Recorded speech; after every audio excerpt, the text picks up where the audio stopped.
বাড়ির উঠানেই খোঁড়া হচ্ছে ৩ সন্তানের কবর। ঈদ আনন্দের বদলে শোকে মাতম এখন পুরো বাড়ি জুড়ে। একসঙ্গে ৩ ছেলেকে হারিয়ে পাগল প্রায় মা। আরো মর্মান্তিক হলো, ঠিক ৩ বছর আগে এই রমজান মাসেই আরেক সন্তানকে হারিয়েছিলেন এই অভাগী মা। 4 ছেলের কেউই এখন আর রইল না দুঃখিনী এই মায়ের জীবনে। এইগুলো নিয়ে যাই বেরিয়ে আম্মু। আমি কইছি আব্বু এখন সারা রাত জার্নি করে যাইবে।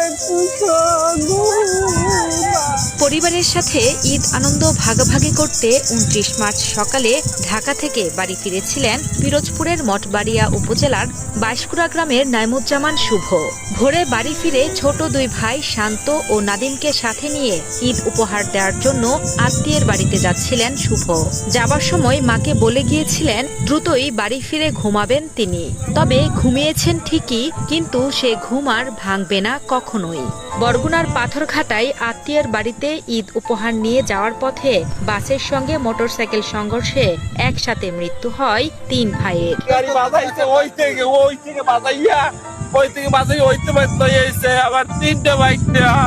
বিকট আকার একটা শব্দ হয়েছে। তারপর দৌড়তে আসার পর দেখছি এরকম আপনার ডেড বডি পড়ে রয়েছে, কিন্তু আমরা গাড়িতে 2 জন পাইছি। এই 2 জন আবার ধরে আমরা স্কুলের ভিতরে রেখে দিচ্ছি, আর ড্রাইভার পাই নাই। এই অবস্থা। আর আমাদের এই লাইনে যত দুর্ঘটনা ঘটে, 20টা দুর্ঘটনা ঘটে, এর ভিতরে 18টা ঘটে রাজীব পরিবহনের। 29 মার্চ সকালে বরগুনার পাথরঘাটা ঢাকা সড়কের রায়হানপুর ইউনিয়নের সোনার বাংলা এলাকায় ঘটে মর্মান্তিক এই দুর্ঘটনাটি। পাথরঘাটা থেকে ঢাকাগামী রাজীব পরিবহনের একটি বাস সোনার বাংলা এলাকায় বিপরীত দিক থেকে আসা একটি মোটরসাইকেলকে চাপা দিলে ঘটনাস্থলেই প্রাণ হারান মোটরসাইকেলে থাকা 3 ভাই শুভ, শান্ত ও নাদিম। নিহতদের পারিবারিক সূত্রে জানা যায়, কয়েক বছর আগে তাদের আরেক ছোট ভাই পানিতে ডুবে মারা যায়। একজন ডাকাতে আসছে 6টার সময়, বড়জন, আর 2 জন তো বাড়িতে ছিল। ডাকাতে আসছে হইলে গাড়ি নিয়ে বের হয়ে আইছে। ওর চাচার শালার ছেলেরা আর কি মনে হয় ঈদের কিছু দিছে, ওই দিয়ে যায়। যারা দাঁড়ায় না ঠেলতে যাইতে আছে, কিন্তু আরো 3-4 জন মিলিয়ে এখন আটকাই হেলাইছে। আটকাই মসজিদের মধ্যে আটকাই রাখছে। দুর্ঘটনার পর বাসের চালক ও সহযোগীকে মসজিদে আটকে রাখেন স্থানীয়রা। পরবর্তীতে তাদের তুলে দেওয়া হয় পুলিশের হাতে। মরদেহ আইনি প্রক্রিয়া শেষে পরিবারের কাছে হস্তান্তর।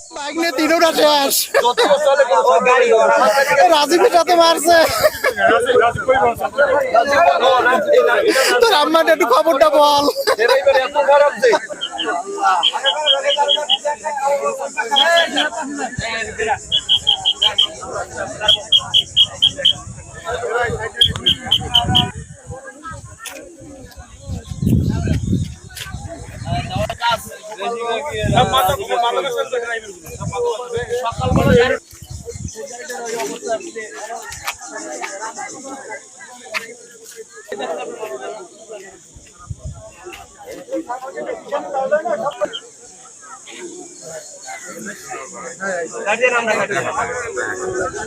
বাইক নিয়ে 3টা শেষ। রাজীবের সাথে মারছে।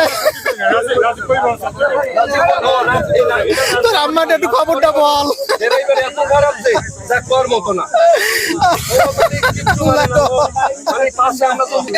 ভাই, এক ভাই গত বছর বাড়ির ভাই মারা গেছে, ছোট ভাই আর 3 ভাই আমাদের বাড়িতে চায়। আজকে আমার ছেলে একাদের চাকরি করে ঢাকায়। এর আমার ওয়াইফ, আমার ছেলের বউর জন্য আমার ছেলে কিছু মাল সামান কিনে লইয়ে যায় আমাদের বাড়িতে সকালে। ওই যে মাল সামানা সবাই রাস্তায়। আমার ভাগ নিয়া এই রাজীব এই রোডে সপ্তাহে 2টা অ্যাক্সিডেন্ট করে। ঢাকা থেকে পাথরঘাটা বন্ধু প্রতি কি করে বেপরোয়া ভাবে চালায়। আমাদের দাবি এই গাড়ি এই রাস্তায় চলতে পারবে না। চালার অবস্থা এত খারাপ যে কোনো সময় একটা মোড়ের আগে যে হরেন দেবে, সিগন্যাল দেবে, সিগন্যাল জিনিসটা দেয় না। কিন্তু আমরা ডাকলই কোনো সময়, অনেক সময় ডাকলই, কিন্তু হেরা হনে না। অনেক সময় আমাকে গাড়ি অনেক সময় আমাকে সাইডে হালাই দেয়। এই রোডের অনেক সময় রং সাইডে চলে যাওয়া লাগে আগে। এখানে আমাকে গাড়ি লইয়েও পড়ে যাওয়ার সম্ভাবনা থাকে বেশি। আর এত বড় খারাপ কোনো সময় মনে আমি এই জায়গায় আমি 4 ভাই ছিল, 1 ভাই পানিতে মারা গেছে, আর 3 ভাই এই ছিল। হ্যাঁ, একজন ডাকাতে আসছে 6টার সময়, বড়জন, আর 2 জন তো বাড়িতে ছিল। ডাকাতে আসছে হইলে গাড়ি নিয়ে বের হয়ে আইছে। ড্রাইভ করতেছিল কে মানে ওই বড় ভাই ড্রাইভ করতেছিল, যাই কমে মূলত যায় কেরাতপুরে। কিসের জন্য? ওই ওর চাচার শালার ছেলেরা আর কি, ওই মনে হয় ঈদের কিছু দিছে, ওই দিয়েইতে যায়। রাজীব পরিবহন এই জায়গায় চাই না। এখন সম্ভবত আমরা যে এই গাড়িটা পাইছি এইভাবে অনেক ছাড় দেওয়া হয়েছে, এখন সম্ভবত এটা জ্বালাই দেওয়া উচিত আমাদের।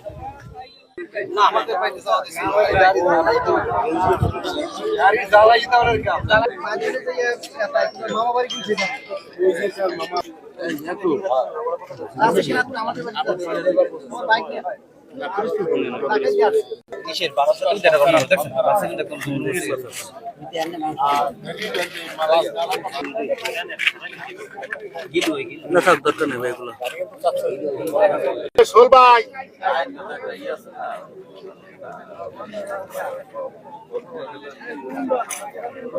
আমাদের জেলায়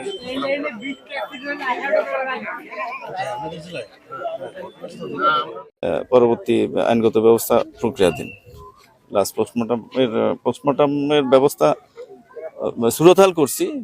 এখন হাসপাতাল কর্তৃপক্ষ যেভাবে দিবেন আমাদের, হ্যাঁ তাদেরকে বলা হয়েছে যে আমরা তারা যত দ্রুত আমাদেরকে লিখিত দিবে আমরা একটা সড়ক মামলা নিতে পারবো। আমি আসার পর থেকে এটা প্রথম রাজীব পরিবহনের, এর আগে শুনছে যে ওরা দুর্ঘটনা ঘটাইছে এবং আইনানুগ ব্যবস্থাও তাদের বিরুদ্ধে গৃহীত হয়েছে, তারা ছাড় পায় নাই এবং এটা তো পাবে না। যারা মারা গেছে তার চাচার শ্বশুর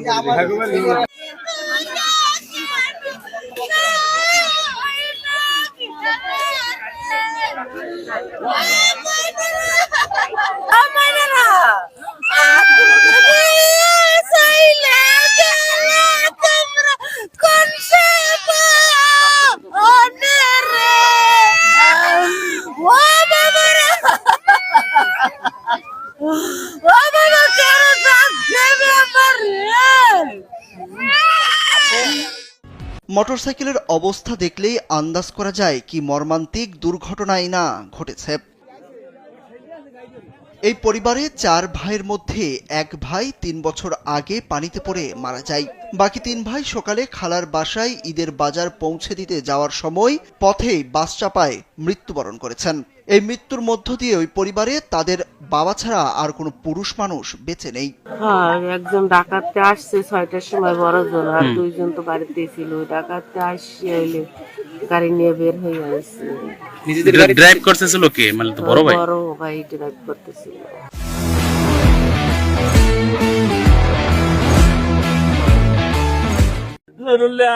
কষ্ট নাই, কোনো খাইতে কষ্ট নাই। আমি আমার ভাইয়া ঘুরে ঘুরে রেখেছি দিনে ঈদের বাজার, আমি অত জগৎ আরো আগে করছি। 2 ভাই ছোট, 2 জন লেখাপড়া করে, আর বড় ভাই চাকরি করে ঢাকায়। ওর পরিবারে আছে কে কে? ওরা ওই বড় ভাইয়ের এক বউ আছে, আর এই 3 ভাই আর ওর আম্মু আব্বু।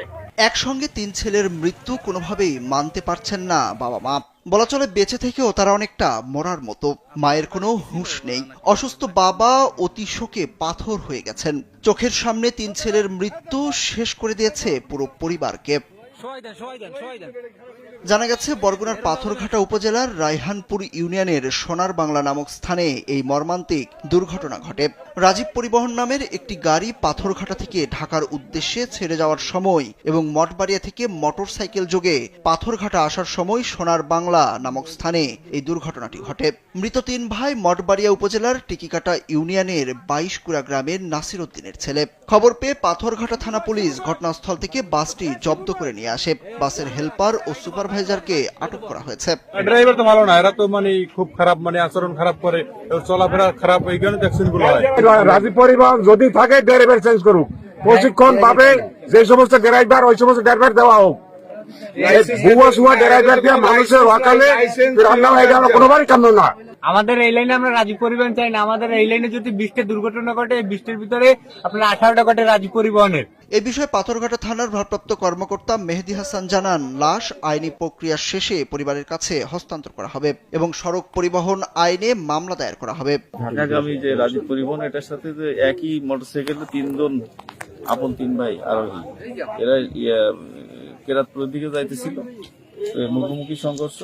এখন আইনি প্রক্রিয়া যেটা আছে সেটাতে যাচ্ছি আমরা। একই পরিবারের 3 জনের এমন মর্মান্তিক মৃত্যুতে এলাকা জুড়ে শোকের ছায়া নেমে এসেছে। পাড়া প্রতিবেশীরা বলছেন কিভাবে এই শোক কাটিয়ে উঠবেন বাবা মা।